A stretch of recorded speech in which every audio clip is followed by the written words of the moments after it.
Okay. Wonderful. All right. Well, thanks again for being here.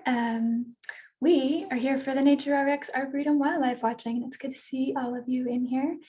We're going to start right now and go till about 1. And if you have questions, feel free to type them in the chat. Rachel is going to help me keep an eye on that as we go through this together. Absolutely. So I'll start with giving you a little bit of sense of who I am. My name is Nina Suzuki, and I work at the Arboretum and Public Garden. My position here is the waterway steward. And this is me on the right there, working with one of my student employees, Karine. Sorry, I combined their 2 names. Her name is Maureen, and she's a co-coordinator with Karen. And they helped me lead the Learning by Leading internship.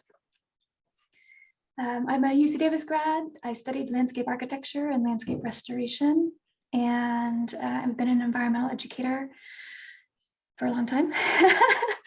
And I'm a amateur naturalist. I'm not a bird expert, but I have spent a lot of time outside looking at birds and being curious, and spending a little bit of time trying to get to know who's out there. So I'm really excited to get to share some of the things that I have seen and things that you're likely to see with you in the Arboretum and our local waterways. So my hope is to kind of share multiple ways that you can kind of get your nature fix as you're walking through the Arboretum or Putah Creek or other natural areas where you are. And I've got sort of 3 ways of thinking about it. There's the zero planning, spontaneous stroll, where you don't need to think about where you're going or when you're going. There are some things you're likely to see. And another way to think about it is the minimal planning, sort of semi-structured stroll, where you might have an idea where you want to go or what you want to see. And then a little bit more goal-oriented structured stroll, like if you're like, I actually want to see a specific thing, or you want to really increase your wildlife knowledge. I've got some tips for that strategy as well. So first, I would like to get a little bit of sense of who's here and what your interests are, and how much you've already explored sort of wildlife watching. So I'm going to do a quick poll here, and hoping you all can just let me know. Are you new to wildlife watching? Do you know a few animals? Do you have a field guide and you know kind of how to look something up in it? Or have you memorized your field guide and you don't even need it anymore? Those are my categories for today.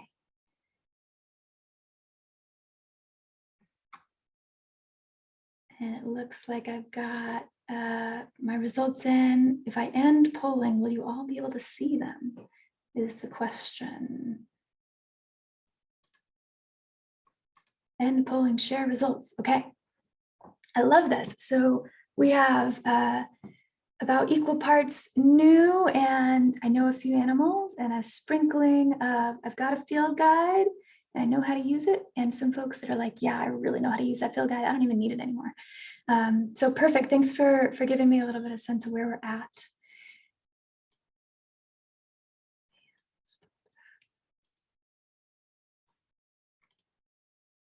All right, so we're going to just jump in here. And I'd like to start by settling us into where we are on the earth. This is part of the Putah Creek watershed, and that's where I am and where UC Davis is. And for thousands of years, this land has been home of the Putah people. And when compared to grasslands and upland forest, these riparian areas, this sort of brambly, very diverse habitat right next to the water, these riparian areas have the highest species diversity and productivity for both flora and fauna, so plants and animals. There are more than 135 species of California birds. that either completely depend on riparian habitat or use them preferentially at some point in their life. So this means like food, nesting habitat, cover, and migration corridors. There's another 90 species of mammals, reptiles, invertebrates, and amphibians that depend on California's riparian habitats. So this is a really special place. And only 5 to 10% of California's original riparian habitat, pre-European contact, exists today. So we have this special little slice of very important habitat right here in our backyard. And if you sort of zoom out and think about the Putah Creek watershed within the California Central Valley, this big bowl in the middle of California, the Central Valley is part of the Pacific Flyway. And it hosts one of the largest concentrations of migratory birds in the world. I feel like David Attenborough saying that, but it's true. There are more than a billion with a B, birds that fly through here during their migration, which is pretty incredible. So again, this is a really, really special place. And if you've been to the Yolo Bypass in the winter, you can see this incredible migration of millions and millions of birds. And then if we zoom back in to the UC Davis Arboretum, this is the former Putah Creek channel, the former North Fork of Putah Creek that's now disconnected from the flowing creek. And it's surrounded by 100 acres of demonstration gardens and scientific collections that are cared for by the UC Davis Arboretum and Public Garden. And that's kind of the area I'm going to focus on today.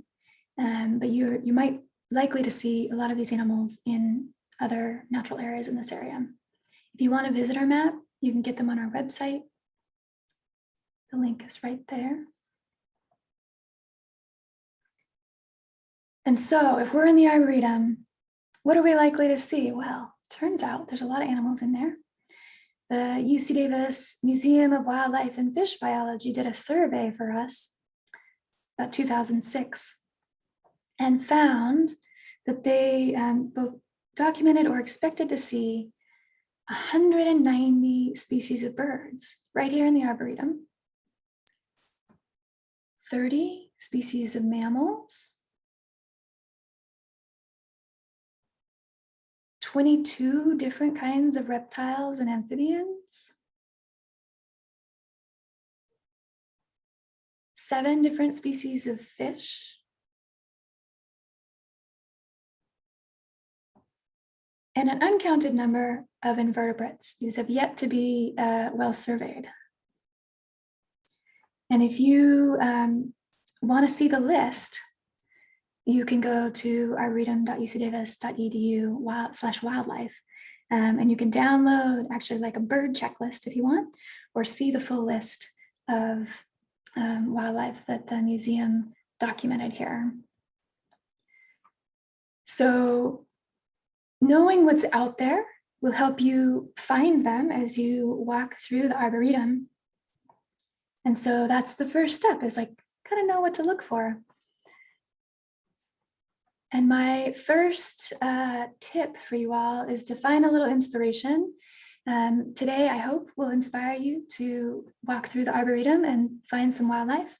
But continued inspiration can be found by following some local naturalists. This is one of my favorite.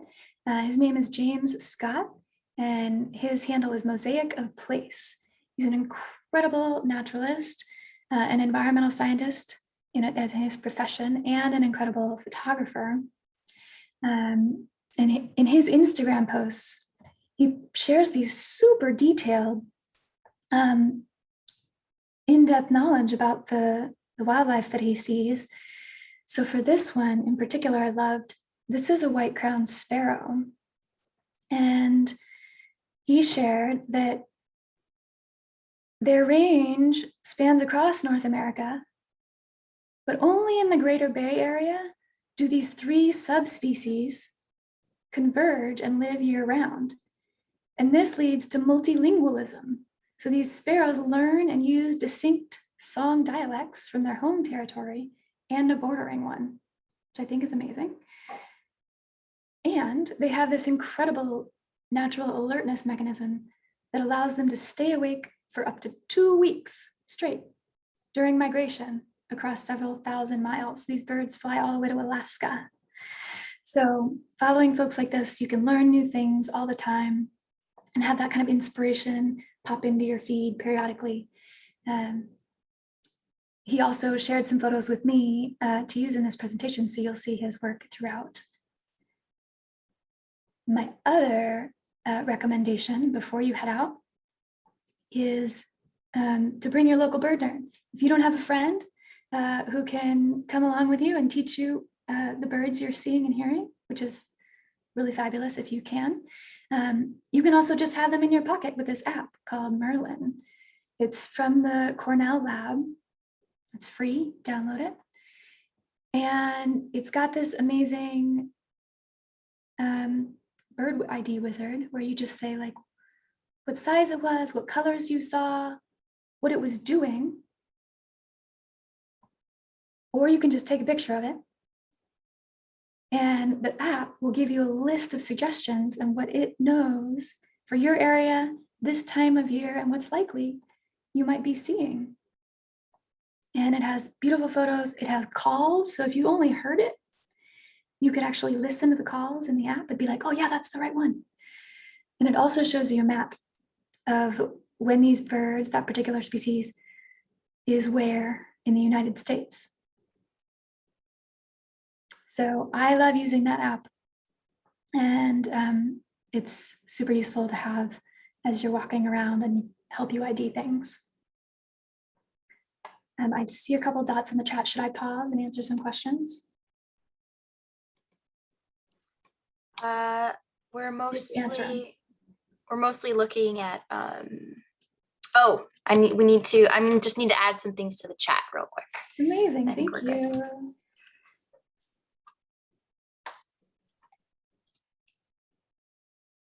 So if we're going on a spontaneous stroll, I want to share with you who's here right now, who's abundant and easy to see and found all along the waterway. The first one is our mallard ducklings. It is duckling season, and you can see these all throughout the UC Davis Arboretum waterway. We have a couple of ducks that live in the waterway, different species, and so you can it's easier for me to tell which ones I'm looking at by noticing who's with them, what the adults look like. So this is the mallard female with her ducklings. And this is what the mallard male looks like. So these are most common in the Arboretum. You've probably seen them. And I have to take this opportunity to ask for your help in spreading the word with all of the fellow naturalists and folks that visit the Arboretum that we are working to share with our community that we don't want people to feed the ducks. We want them to stay as wild as they are and can be. And by feeding them, number one, we change their diet. And number two, we change their behavior. And both of those things can be harmful to their health. And so we've been working to get the word out. And I'm hoping you all can help me by encouraging people to watch the ducks, to count the ducks, to enjoy the ducks, but not to feed the ducks. And you might say, oh, that's just another duck. But these ducks are wood ducks. And they're actually mostly on the west end of the Arboretum. They're a little shy. They're not quite as used to all the activity that you might have in the near Lake Spafford or the east side of the Arboretum. And how do I know this is a wood duck? Well, take a look at the shape of this duck's head. It's sort of got this helmet. It's like, and see the little tuft at the back of the adult's head.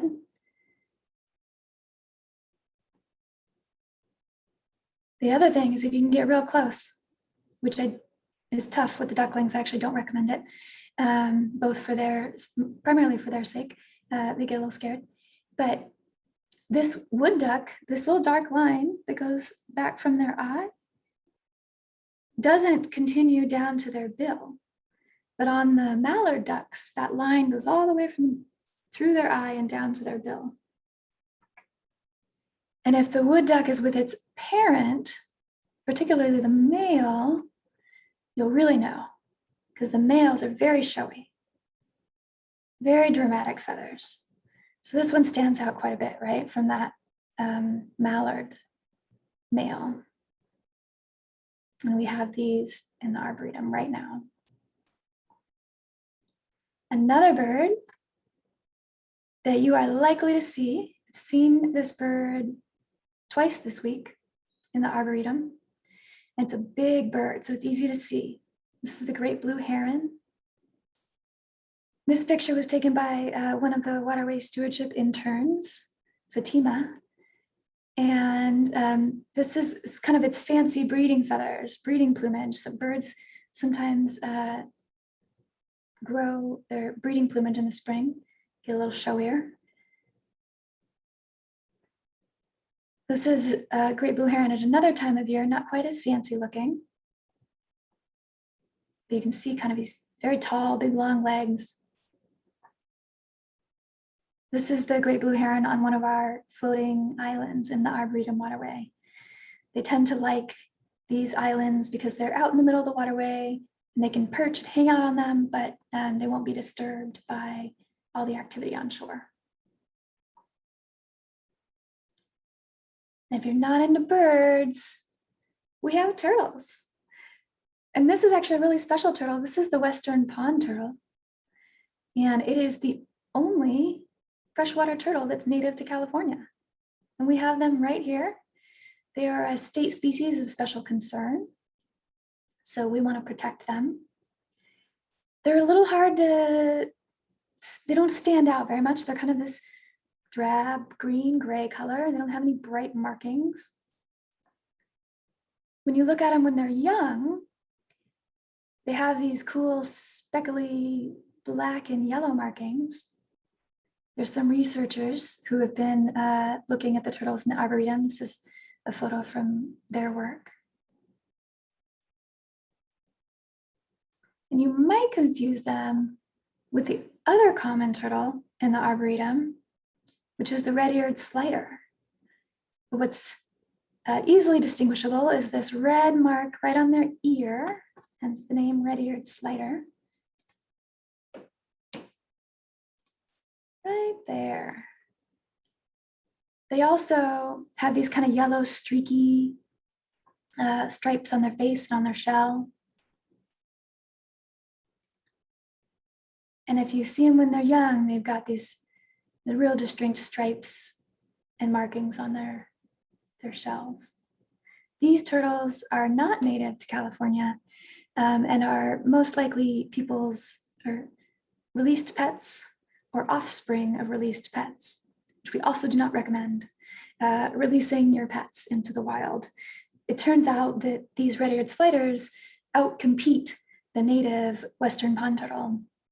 And that was the sort of focus of some of the turtle research that has been done here, is how we can improve the success of the native turtles while these other red-eared sliders live here.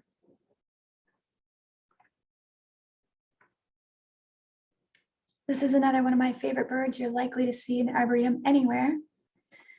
This is a double-crested cormorant. And it's doing one of my favorite behaviors, which is just to stand there with its wings out. It'll stand there for minutes, just sunning itself with its wings out. You'll notice it's got this big yellow face and bill and a real strong tail. These birds will dive underwater and you won't see them. They'll just swim underwater for a long way and then they'll pop up somewhere else.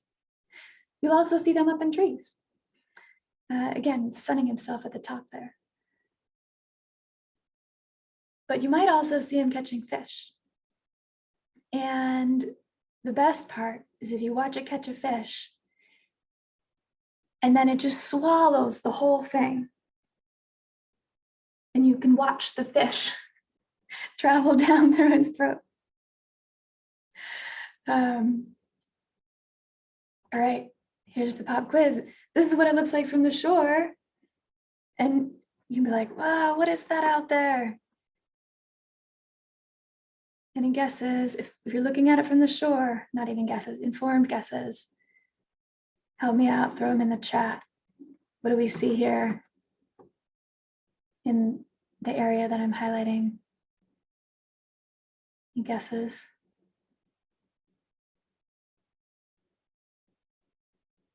No guesses. Okay, this is a double-crested cormorant. Looks a little bit different when it's sitting real low in the water. But you can see that yellow on its bill, and that posture is really helpful.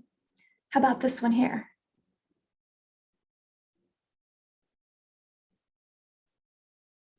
Yeah, very nice, everybody. Mhm. Nice. So this one down here is the wood duck. And that first one was the double-crested cormorant. And the double-crested part of that name refers to these fabulous little feathers that you only see sometimes during the breeding season on the males. And they have these little tufts, two little tufts on their head. All right. So that's what you're likely to see anytime, anywhere in the Arboretum. Now, if you want to do a tiny bit of planning and see something new or something special, it happens to be spring. And nesting birds, I think, are pretty special. So I'm going to tell you about some of the birds that are nesting right now in the Arboretum. And I'm going to introduce you to 4 birds first. This is the western bluebird. And you can distinguish it. It's got this bright blue feathers on its head and its wings, and this sort of rusty red chest.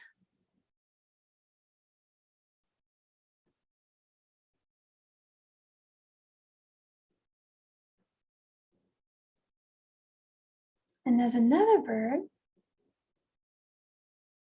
that doesn't have really distinct colors, in my opinion. But it's a little bit gray on the throat, a little bit tan on the tail. The head is usually the most helpful part. It's got a little bit of a mohawk, a little bit of pointy head, little cone head. This one's an ash-throated flycatcher. And that flycatcher name, that whole group of birds, are known for perching on a branch, flying out, catching an insect, and coming back and perching on that branch. They just keep doing that.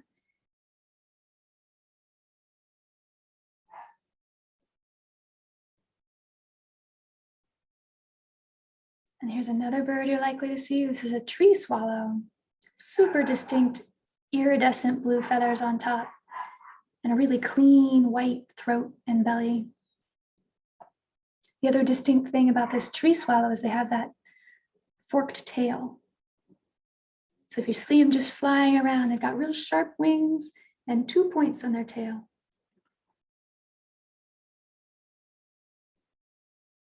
Right, bird number 4. This is a house wren. Again, you're like, oh, it's all brown. How am I going to ID that bird? This one's got like this kind of micro stripes. And also their tail is very straight and narrow. And here's the thing about all 4 of these birds. They all are secondary cavity nesters. That means that they need a cavity, a hole in a tree or a bird box to nest in, but they can't make them themselves. And so you can imagine if we're removing large old dead trees, which we tend to do in urban areas so they don't fall on people, we're also removing this really critical piece of nesting habitat, those holes in trees that are created by the limbs that fell off, or old dead wood that woodpeckers have made holes in. So the museum, the UC Davis Museum of Fish and Wildlife Biology, has been doing this incredible, more than 20-year research using these nest boxes. And they have some of their nest boxes up in the oak grove in the Arboretum. So if you go to the oak grove, the Shields Oak Grove, you can see some of these boxes. And my recommendation is to limit your visits to the boxes to 10 minutes and to stay at least 10 feet away. And this is so that we don't disturb their nesting.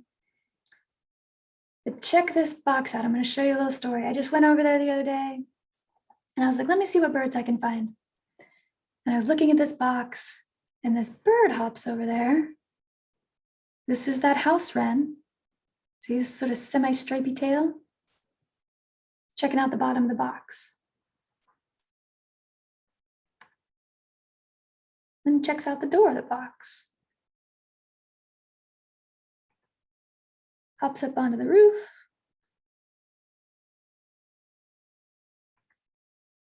And decides to go inside. And not 5 seconds later, this bluebird comes over, Western bluebird, and his house wren's still in the box. Bluebird comes over to the door and is like, hey man, looking inside the box. Sees that somebody's in there, and just kind of stares at it for a while. Hops up to the roof.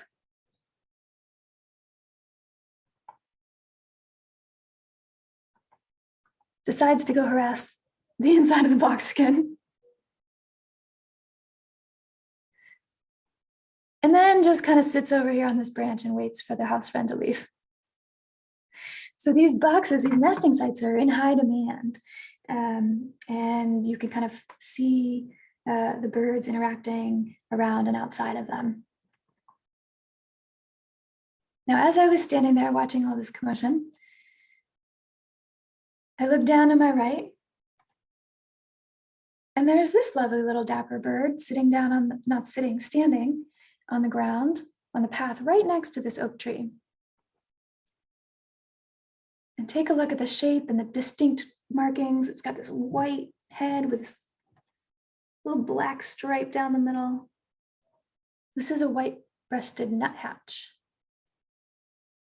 And I'll see them on the ground, but then I'll see them hopping all over trees. And funniest thing about these is that they just like hop around, like upside down, straight up the tree branch.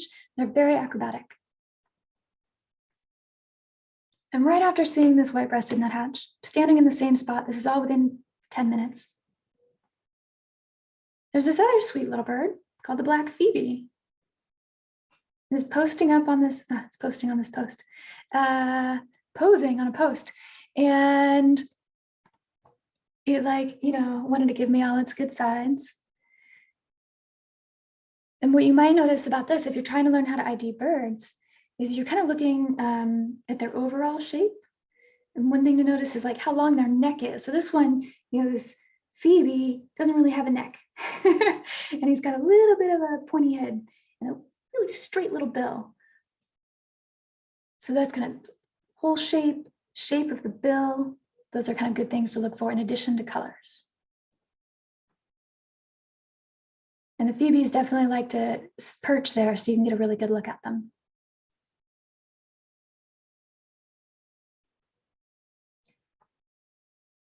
And I'm still standing there next to this oak tree, and look who I see is a hummingbird. So here's the thing, is if you stand still, just 10 minutes, and watch for movement, you'll see the birds. They tend to get spooked by legs. So your legs moving will maybe prevent you from seeing some birds. But if you just stand still, enjoy being outside, and watch for movement, you might see one of these buzzing around. So I watched this hummingbird, and then I noticed it kind of flew into the tree right above me. I was standing under this cottonwood tree. And I looked carefully and I was like, oh, that's a hummingbird nest. This teeny tiny little nest made out of spider webs is what the hummingbirds make. Incredible. This is just the nest there. So after getting these pictures, I got out of there so I wouldn't be disturbing them. Now, hummingbirds are tricky, in my opinion, because what they can do is they look different, depending on whether they flash these bright feathers they have. So this is the Anna's hummingbird. And I think it's likely that that hummingbird I took pictures of was also an Anna's hummingbird, but I'm not that good of a birder. So I'm not going to tell you that for sure that that was an Anna's. Because you can see with this close-up incredible photo from James, thank you, that they have these feathers, and when they sort of flash them at you, and you'll get these little sparks of red.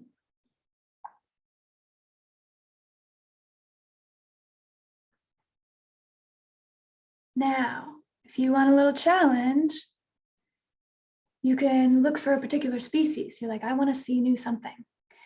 There are some tools you can use. iNaturalist is a great one. If you're curious about this app,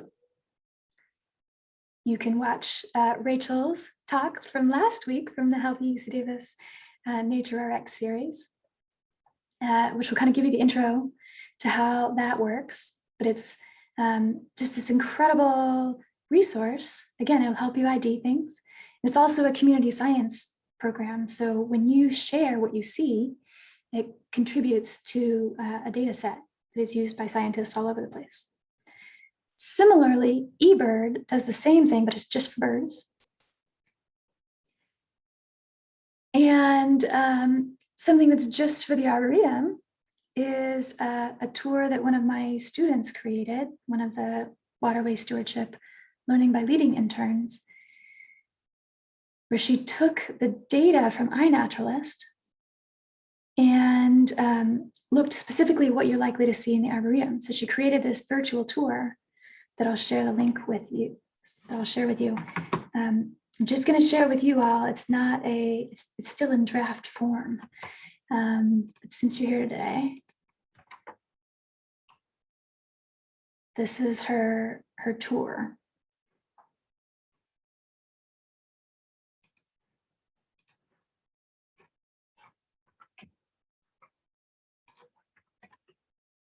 And some other ways to increase your skills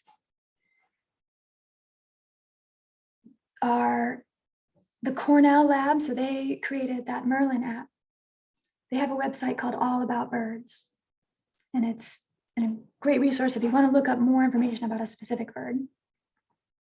There's also another local naturalist, John Muir Laws, who has an amazing website with resources for educators and naturalists, all for free. He's incredible. And if you're into butterflies, Art Shapiro's butterfly website, butterfly.ucdavis.edu, is an incredible resource.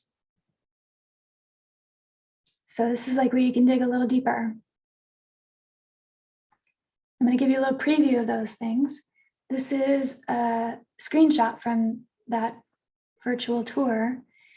And what Mina did was take the data from iNaturalist and sort it and insert and made a tour through the Arboretum using Google Earth, where you can see in this spot, there were 36 observations of wood ducks. They were most commonly in the spring. That was 24 of the 36 observations. And what they were doing in those photos. So you can kind of say like, oh, they're most of the time, they're swimming. So this is where to look, and this is what to look for.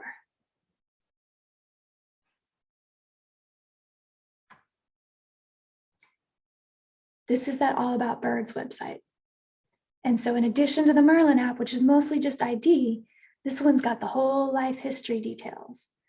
And you can look up any bird you want in North America and get super detailed information about them. And you can listen to them. You can see the maps.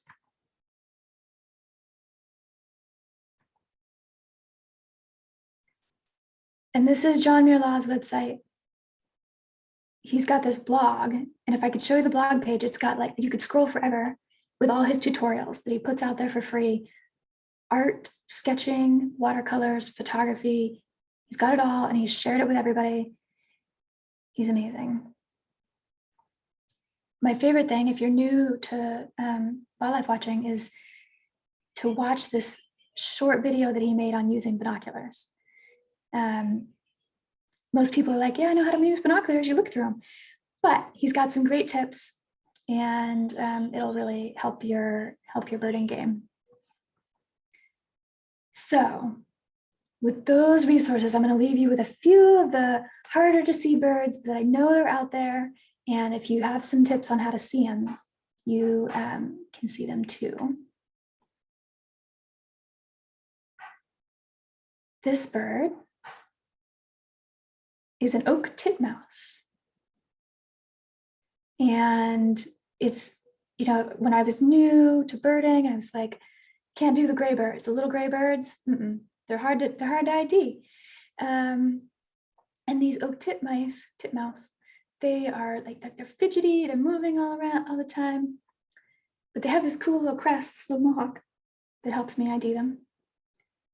And what's special about these is they really only live in California, and a little tiny bit of Oregon and some of Baja California. And they're very specific to oak woodlands, which we have right here. Something else that's pretty sweet about them is they pair for life. They're mates for life, and most of them find their mate in their first fall. And both the partners will noisily defend their territory all year round. So you can kind of hear them, you know, chittering, chattering, keeping the other birds away. And they forage at a rate of about 40 food catching attempts every 15 minutes. So they're always moving. And that's why for me, it's a little hard to see them. But once you know what you're looking for, you too can see the oak titmouse. Now our next little brown gray bird that I hope you get to see is called a bush tit. And these birds, mostly I know they're there because I hear them. Because they're tiny, they're like ping pong ball sized birds. It's like a little ping pong ball with a tail. And they're bouncing around. They never stop moving. I do not know how James got this photo. He's amazing. They're constantly picking off insects from the undersides of leaves. And I want to play the sound for you, because this is what you're going to look for, or listen for rather.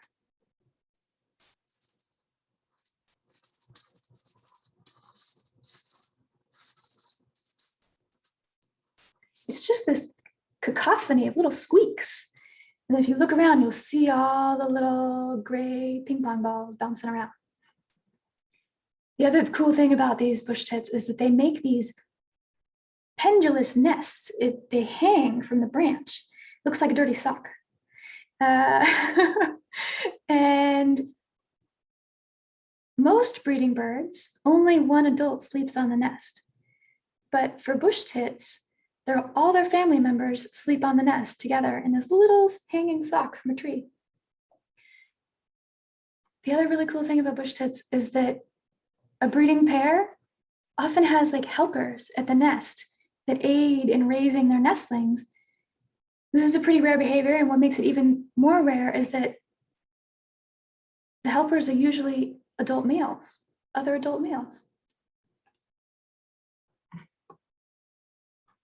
Now our last creature for today is the pipevine swallowtail. And Art Shapiro calls this the signature riparian butterfly of our region. So if you go to that butterfly.ucdavis.edu site, you can get amazing details about butterflies. What's cool about this butterfly is that it has this special relationship with a California endemic plant that only grows here. It's called Dutchman's pipe or California pipevine.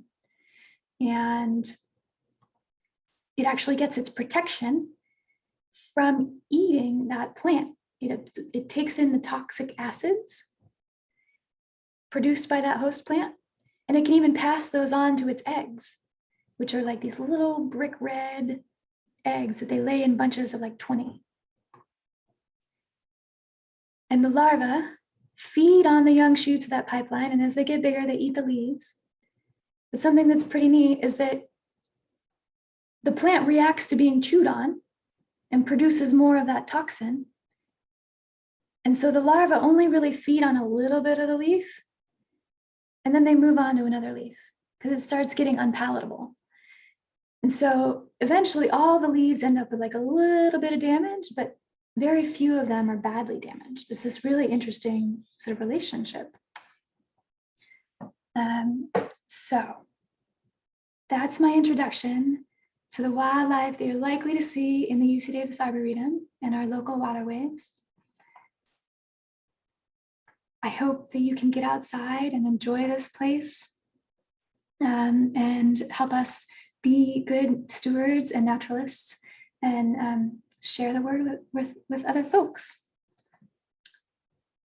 And I just wanted to save a little bit of space here at the end in case people had questions that we couldn't answer during the presentation. So I open it up to you all if you have burning questions that you want to ask or share. I know there were some folks in this group who know a lot of wildlife, so we'd also love for you to share if you have other tidbits. We had a few questions in the chat. Might start with those first. Sure. There was a question for access of the photos. We have an editorial intern at the UC Davis magazine, and they'd like to include some pictures and a visual story. Absolutely. Most of these photos were taken by me or our Arboretum staff, so I'm very happy to share photos with you. You can contact me at my UC Davis address that I will put in the chat. Great. And question about the ducks. Is there a sign out there along the walking path that might mention not feeding the ducks? There are many signs. I put them all out there. There are a variety of signs created by our museum education learning by leading team that are kind of all educational signs in various ways asking people not to feed the ducks. It's an ongoing campaign for us, and we keep trying different ways to spread the word. But we do have quite a few signs, especially on the more popular East End and near Lake Spafford. Cool. And are all the birds that you've mentioned, can we see these locally? Yes, all of those birds can be seen right here on the UC Davis campus, on Putah Creek, or in the UC Davis Arboretum. Awesome. Are there still river otters in the Arboretum? Wow, such a great question. I have not seen the river otters in 4 years. I think they left. Pretty sure they left. I imagine they made it here from Putah Creek, which means they had to cross a road at some point. And there was a whole family of them living in the Arboretum waterway a few years back. But I don't believe they're here anymore. I would love for them to come back. Same. Another question, are you doing any other presentations like this in the future? Yeah, so Connie, I think, shared the 3 other Nature RX sessions coming up soon through this series, and she put the link in the chat there. Yeah, I wasn't sure if that was for the rest of this series or specifically you. Oh, wow. I'm not sure. I don't have any other specific ones on waterway wildlife, but you know, this series happens every year. So if you have requests, I'm sure we would love to hear them. Great.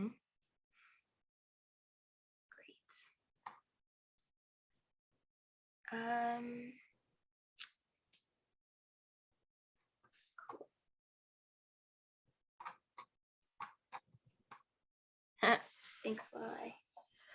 Okay, yeah, any other questions while we have a few more minutes remaining?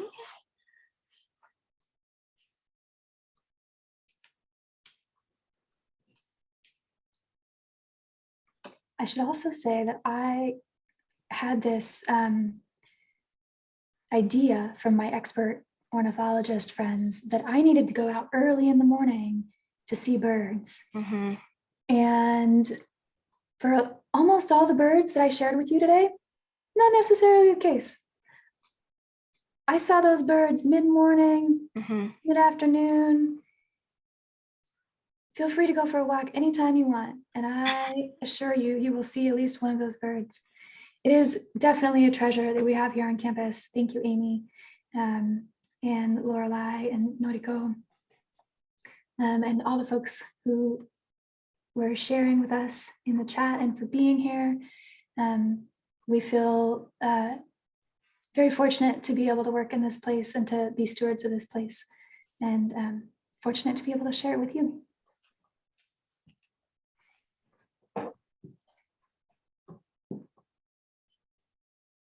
Great. Thank you, everyone. Yeah, enjoy your Friday and hope you can get outside soon.